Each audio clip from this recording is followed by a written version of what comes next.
En un claquement de doigts, je peux changer cette pensée bloquante, limitante, restrictante en quelque chose de beaucoup plus léger et qui me permet d'avancer.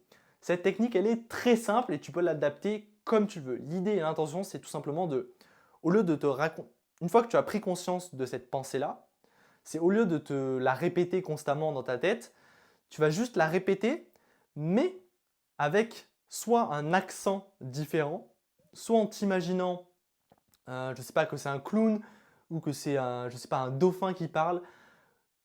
Imaginez un son qui peut être du coup différent. Bref, tu peux associer ces trois, peu importe comment tu fais. Je vais te donner un exemple concret pour que tu comprennes concrètement comment ça marche. Par exemple, je vais te donner l'exemple de, je peux avoir la pensée de, ouais, par exemple, je ne peux pas finir dixième car je suis nul, par exemple. C'est une pensée inconsciemment qui peut, dans certains cas, peut arriver. Donc là, prenons cet exemple. Ok, imaginons, je me rends compte que j'ai cette pensée de je ne peux pas finir dixième car je suis nul. Et là, l'idée et l'intention avec cette technique, c'est tout simplement, par exemple, de se boucher le nez et de se répéter cette phrase de Euh, je ne peux pas arriver dixième car je suis nul.